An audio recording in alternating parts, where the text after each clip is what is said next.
Si t'as envie de t'envoyer en l'air avec un mannequin russe ou de dégommer des petites beurettes dans les chiottes d'une boîte sans que ta meuf te grille, cette vidéo est faite pour toi. Parce que regarde bien cette vidéo jusqu'à la fin parce que tu vas apprendre toutes les techniques, tous les trucs de gitan, tout ce qu'il faut savoir pour faire ce que tu veux avec ton sgeg. Premièrement, tu dois trouver un endroit où tu pourras dégommer ton plan cul. Ne la ramène jamais chez toi, tu vas te faire griller à coup sûr. Les femmes, elles ont un deuxième sens pour ces choses-là. Elles ont un instinct qui remonte à l'époque où on était des hommes préhistoriques, des chasseurs-cueilleurs. Et étant donné qu'à cette époque, les hommes faisaient tout le boulot, ils allaient chercher la viande.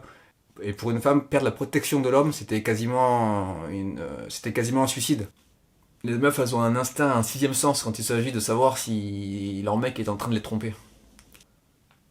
Donc l'évolution, qui est un phénomène tellement complexe, tellement puissant, les a programmées génétiquement, biologiquement, moléculairement, pour qu'elles détectent la présence des autres femmes chez elles. Une fois, à proprio, elle est rentrée 15 minutes pour vérifier un robinet. En rentrant du taf, ma meuf, elle a senti direct. Elle a senti une présence transcendante et mystique qui vibrait dans l'air, elle m'a fait une scène. Petit indice, petit truc chez vous pour que votre meuf capte. Et où est-ce que vous allez devoir aller? Eh bien, vous avez plusieurs choix. Soit vous allez à l'hôtel, soit vous allez chez elle, soit vous allez dans les chiottes d'une boîte. Comment ça va se passer pour que vous alliez chez elle? Il va falloir que vous achetiez une thune rechange, que vous allez ensuite jeter à la poubelle, juste avant de rentrer chez vous. Et donc par exemple, vous allez à H&M, vous achetez une thune de merde. En partant de chez vous, vous mettez vos habits habituels. Donc vous vous habillez comme d'habitude. Ensuite, dans un petit sac, empaqueté, vous prenez votre thune rechange, parce qu'elle repère les odeurs aussi. Donc vous allez chez votre plan cul, vous faites votre affaire, et une fois que c'est fini, attention, vous prenez une douche. Soit chez la meuf, soit en c'est une pauvre qui n'a pas de douche, vous allez dans un truc public, à la piscine municipale. Comme ça, quand vous rentrez chez vous, il n'y a aucune chance qu'il y ait la moindre petite odeur de parfum qui reste, qui subsiste, parce que sinon c'est grillé à coup sûr. Quoi. Attention, elles sont plus bonnes que ça. Parce que généralement, les mecs, vous prenez pas de douche tous les jours. Enfin, à part si vous êtes vraiment obsédé, mais personnellement, moi, on va pas se mentir, c'est une fois par semaine, perso. Si vous arrivez tout frais, tout pimpant à 18h en sortant de la douche, elles vont se poser des questions.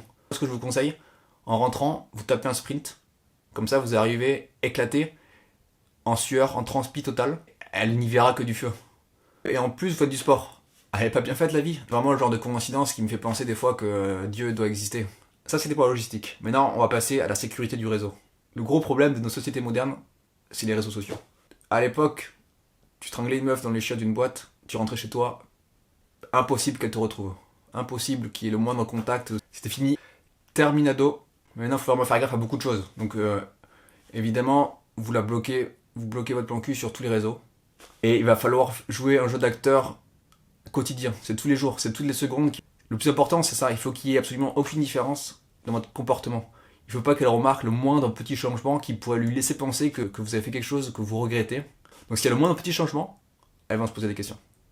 La grosse erreur que beaucoup de débutants font, c'est qu'ils vont être beaucoup plus gentils, beaucoup plus attentionnés. Parce qu'en plus de ça, ils regrettent. Ne regrettez jamais. Quand vous étiez adolescent, vous auriez tué pour ça. Quand vous étiez adolescent, vous auriez tué pour un coup d'un soir, alors ne regrettez jamais. Donc ne changez rien, ne changez absolument rien. Et au contraire, ce que je vous conseille, ça vient du poker. Faites un bluff total, faut que vous bluffiez totalement le coup et allez jusqu'au bout. Et dites, avouez, mais de manière totalement exagérée. Par exemple, mes 5 meufs dans les chiottes, ça s'est très bien passé, c'était vraiment génial. Parce que ça, logiquement, elle se dit que c'est quelque chose que vous feriez jamais si vous avez quelque chose à vous reprocher. C'est une grosse preuve d'innocence et de sécurité. Quelqu'un qui dit ça, qui est prêt à se faire griller, qui dit bah, vas-y vérifie, je m'en fous, c'est vraiment quelqu'un qui a rien à se reprocher vraiment. Donc si quelqu'un trompe sa meuf et qu'elle lui pose des questions, quand on l'interroge, si elle a des doutes et qu'elle lui pose des questions, il va tout faire pour qu'elle arrête de lui poser des questions et qu'elle soit rassurée. C'est logique. Il va sûrement pas l'encourager à aller enquêter. Donc c'est pour ça que c'est important d'avoir laissé aucune trace. Si elle vous pose des questions, exagérez le truc. Dites bah ouais, j'en ai dégommé 5 dans les chiottes. Et c'était vraiment génial. Parce que je me fais chier avec toi. Donc, ce qui va se passer, c'est que sur le coup, elle va peut-être s'énerver.